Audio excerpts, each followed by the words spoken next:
একটা নাটক করিছে লজিং মাস্টার, সেটা চ্যাংরা হামাক নকল করিছে। তো হামাক কোলাহিনী খায়রুল বাসার আরো ভালো করে শিখে দিলাম ইনি। তো খায়রুল আমার সিগনেচার স্ট্রোক আছে, এটা ওটা হচ্ছে এটা হান্দায় দেওয়া, এরপরে করলে এটা দিবা হান্দায় দেওয়া।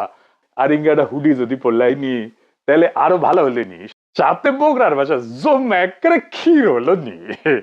তো যারা হুডি বানান তাকে একটা বুদ্ধি দিই, হ্যাঁ ইনকা ডিজাইনের একটা হুডি বানান, হ্যাঁ পাতলা কাপড়ের বানাবেন, বাংলাদেশে তো গরম, একেবারে ঝাক্কাস বেচা কিনা হবি, সাপ্লাই দিয়া কোন পাইবেন না। যাই হোক, আজকের আলোচনাতে আসি।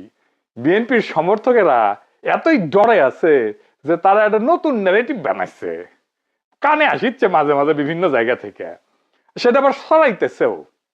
এটা হইতেছে যে ইসলামপন্থী দল ক্ষমতায় চাইলে পশ্চিমারা সেই সরকারকে মানবে না, তারা বাংলাদেশকে শান্তিতে থাকতে দেবে না, বাংলাদেশকে আফগানিস্তান বেনে দিবে, যুদ্ধ লাগাবে, ধ্বংস কইরা দেবে। এই তত্ত্ব নতুন না, বিএনপির বাটপার শাখার প্রেসিডেন্ট আছে না বাটপার তারেক, এই তত্ত্ব দিছিল ডাকসু নির্বাচনের আগে, শুনের আগে। ক্যারিশমা করে মেকানিজম করে শিবির জিতলো। আমি বলতেছি যে শিবির জিতলে ঢাকা বিশ্ববিদ্যালয়ের কোনো ছাত্র সংগঠন এটাকে মানবে না, কেউ মানবে না।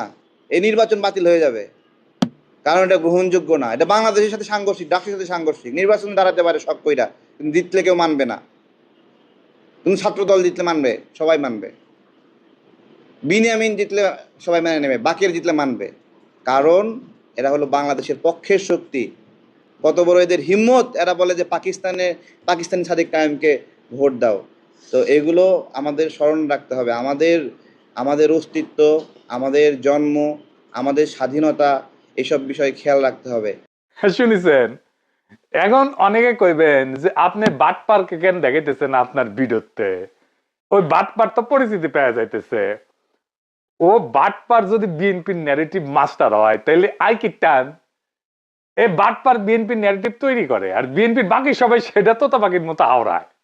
আগে মনে করতাম যে বিএনপি যা কইতে পারে না সেগুলাই বাটপার তারেককে দিয়া কয়, পরে দেখলাম যে আরে না, বাটপারই আসলে ন্যারেটিভ তৈরি করে বিএনপির। এই বাটপার হইতেছে সবচেয়ে বড় বুদ্ধিজীবী বিএনপির, ওই আগে ন্যারেটিভ তৈরি করে বিএনপি, তারপরে বিএনপির অন্যগুলা জামাই কোটের বুদ্ধিজীবী সহ সবাই যেটা ফলো করে। কি দুরবস্থা বিএনপির।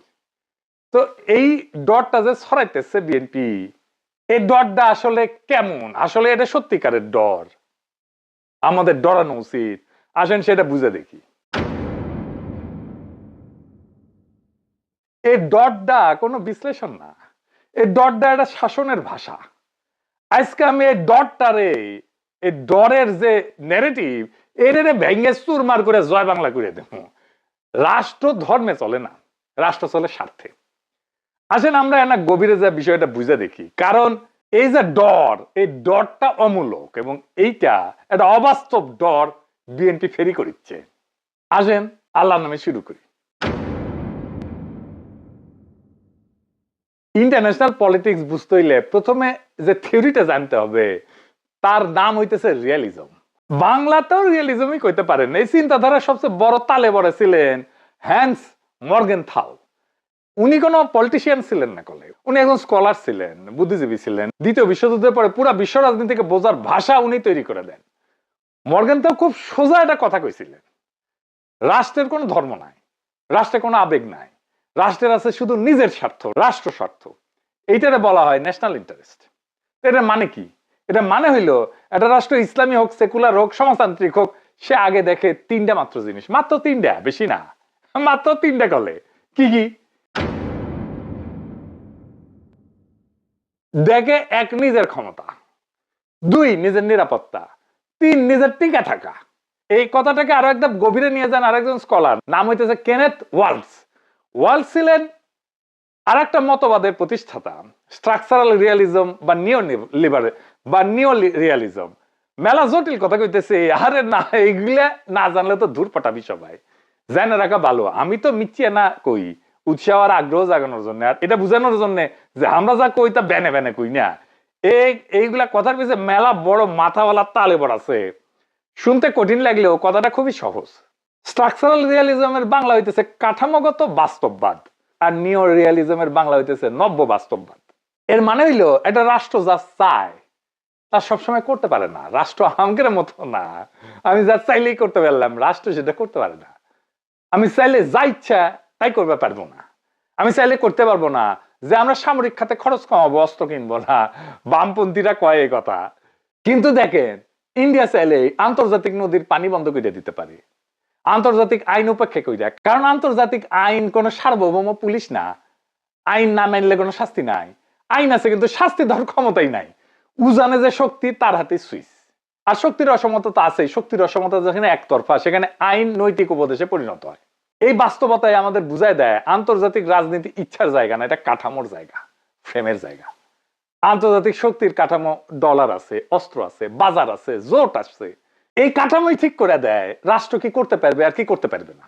আপনি এমন একটা খেলায় নামেননি যেখানে নিয়ম নিয়ে দর কষাকষি করা যাবে। আপনি ঢুকিছেন এমন এক খেলায় যেখানে নিয়ম লেখা আছে আগেই। এখানে প্রশ্ন থাকে না আপনি মানবেন কি মানবেন না, প্রশ্ন থাকে না মানলে আপনি টিকবেন কিনা। এই কারণে বহু ইসলামী রাষ্ট্র পশ্চিমের সাথে থাকে, ভালোবাসায় না, ধর্মের কারণেও না, নৈতিক বিশ্বাসের জন্যও না। কাঠামোর বাইরে দাঁড়ালে যে অর্থনৈতিক, সামরিক আর কূটনৈতিক শাস্তি আসে সেটা বহন করার ক্ষমতা না থাকার কারণে। এটাই কাঠামোগত বাস্তববাদ।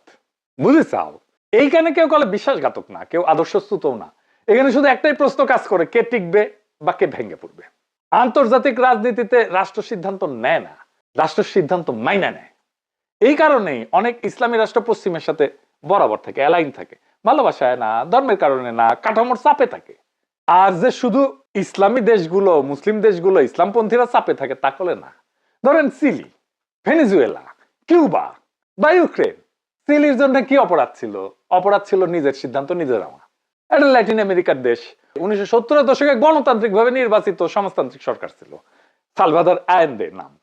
এই সরকার আমেরিকার বিরুদ্ধে কোনো ধর্মীয় যুদ্ধ ঘোষণা করেনি। তারা শুধু বলছিল আমাদের অর্থনীতি, আমাদের খনিজ সম্পদ, আমাদের নীতি আমরা নিজেরা ঠিক করব। আজাদি, এই সিদ্ধান্তের নামই সার্বভৌমত্ব, মানে নিজের ভাগ্য নিজে নির্ধারণ করার অধিকার। ফলাফল কি হইল?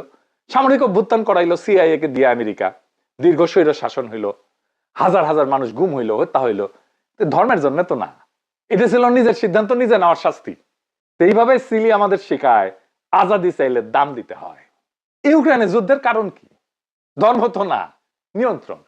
ইউক্রেন আর রাশিয়া দুই দেশই তো খ্রিস্টান ঐতিহ্যের, একই দেশের অংশ ছিল দুইটাই। কিছুদিন আগেও ভাষা, সংস্কৃতি, ইতিহাস অনেক জায়গায় কাছাকাছি, নিজেদের মধ্যে বিয়ে শাদীও হয়। তাহলে যুদ্ধ কেন?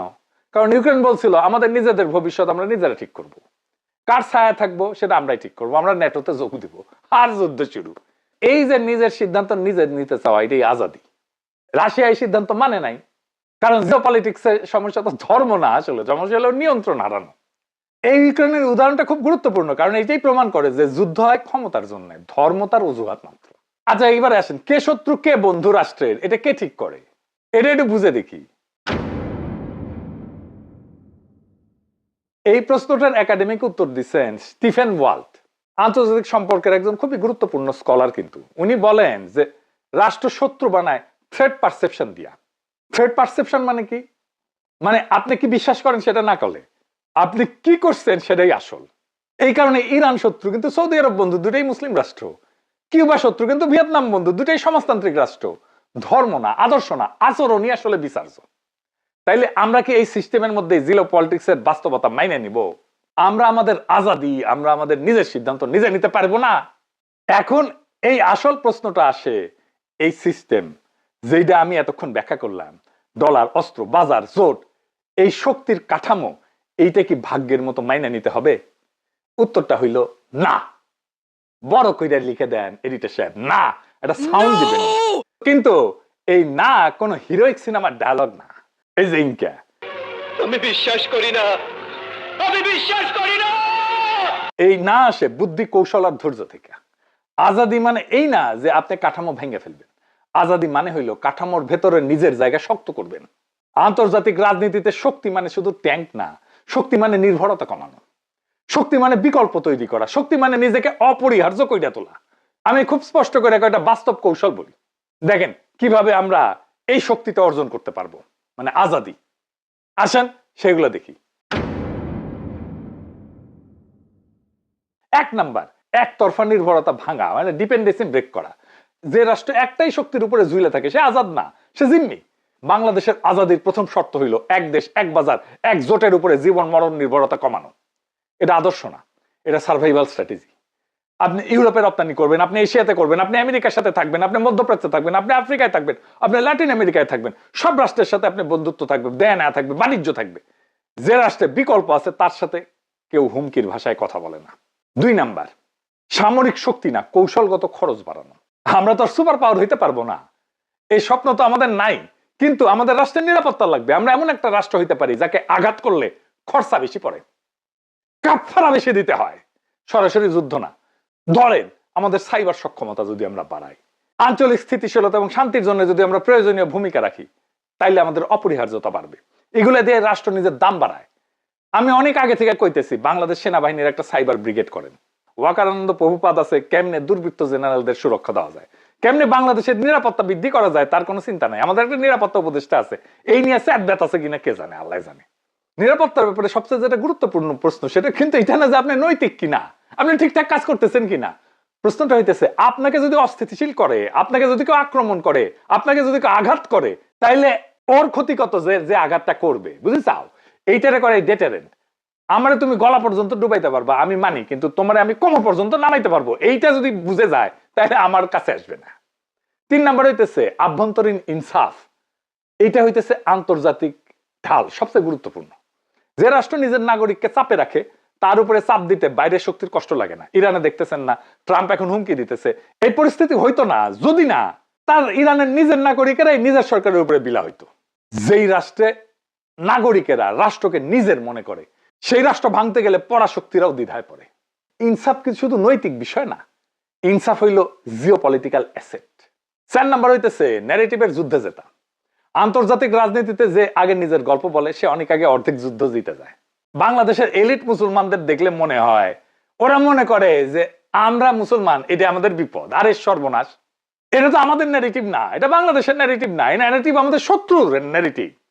আমাদের ন্যারেটিভ হইলো আমরা একটা নাগরিক রাষ্ট্র, সেখানে ধর্ম বিশ্বাস ব্যক্তিগত, আর রাষ্ট্রের সিদ্ধান্ত আসে জনগণের ইনসাফ থেকে। এই ভাষা ওয়াশিংটন বোঝে, ব্রাসেলস বোঝে, বেজিং বোঝে, ইন্ডিয়াও বুঝবে, কারণ রাষ্ট্র কথা বলে স্বার্থের ভাষায়। তাই শেষ কথা, আমরা এই সিস্টেম মাইনা নিতে বাধ্য। এই কথাটা অর্ধেক সত্য, পুরা সত্যটা হইলো আমরা বোকা হইলে মাইনা নিতে বাধ্য, আর বুদ্ধিমান হইলে এই সিস্টেমের ভেতরে মাথা উঁচু করে আজাদি নিশ্চিত করতে পারবো। তাই বুদ্ধিমান হন, ঠিক কাজটা করুন। স্কলাররা আমাদের শিখাইছেন যে রাষ্ট্র আবেগে চলে না। স্কলাররা আমাদের এটাও দেখাইছেন যারা কাঠামো চাপ দেয় কিন্তু সিদ্ধান্তের জায়গা রেখে দেয়। সিলি আমাদের সতর্ক করে, ইউক্রেন আমাদের সাবধান করে, আর বাংলাদেশ আমাদেরকে শেখায় ইনসাফ ছাড়া আজাদি নাই, আর আজাদি ছাড়া সম্মান নাই। বিদেশি রাষ্ট্র আমাদের আজাদি দেবে না, কিন্তু নিতে বাধাও দিতে পারবে না যদি আমরা নিজেরাই নিজেদের প্রতি ইনসাফ করি। এটাই আসল লড়াই, এটাই আসল আজাদি। আজাদি মানেটা আসলে কি? আজাদি কোনো বিমূর্ত শব্দ না, আজাদি কোনো পতাকার নাম না, আজাদি কোনো সরকার বদলের স্লোগানও না। আজাদি মানে আমার জাগতিক জীবনে আমার নিজের স্বাধীন অস্তিত্ব। আমাকে কারো ইচ্ছায় জীবন চালাইতে হবে না, আমাকে কারো শঙ্কায় জীবন সাজাতে হবে না, আমাকে নিরাপত্তার জন্য প্রতিদিন শঙ্কিত থাকতে হবে না, আমাকে অনিশ্চয়তা তাড়া করবে না, আমাকে সম্মান বা মর্যাদা নিয়ে দুশ্চিন্তা করতে হবে না, আমাকে আমার রাষ্ট্র আমার পূর্ণ সম্ভাবনায় বিকশিত হইতে দেবে। আমি যা হইতে চাই সেটা আমাকে হওয়ার রাস্তা খুলে দেবে রাষ্ট্র। এটাই আজাদি। আজাদি আসে কোথায় থেকে? ওয়াশিংটন থেকে না, মস্কো থেকে না, বেজিং থেকে না, ইন্ডিয়া থেকে না। আজাদি আসে ইনসাফ থেকে। ইনসাফ মানে আইন সবার জন্য এক, ক্ষমতা কারো ঢাল না, রাষ্ট্র নাগরিকের শত্রু না। ইনসাফ ছাড়া আজাদি মানে নৈরাজ্য, আজাদি ছাড়া ইনসাফ মানে কাগজের কথা শুধু কালি। আমরা ইনসাফ চাই কারণ আমরা আজাদি চাই, আর ইনসাফ থেকেই আসে আজাদি। এই দাবি কোনো ইসলামপন্থী দাবি না, এই দাবি কোনো সেকুলার পন্থীও দাবি না, এই দাবি মানুষের দাবি। এভাবেই হাদি, আবু সাইদ, মুগ্ধরা 2024-এর জুলাইয়ের বর্ষা বিপ্লবে আমাদেরকে শিখাইছে ইনসাফ থেকে আসে আজাদি। ইনকিলাব জিন্দাবাদ। আমরা কি চাই? আপনি কি চান? আমি কি চাই? বাংলা কি চায়? মাটির কি চায়? শহীদ কি চায়? আমরা কি চাই? বাংলা কি চায়? 24 কি চায়? জুলাই কি চায়? আমরা কি চাই? ইনকিলাব কি চায়? বিপ্লব কি চায়? জনগণ কি চায়, মাটি কি চায়, বাংলা কি চায়।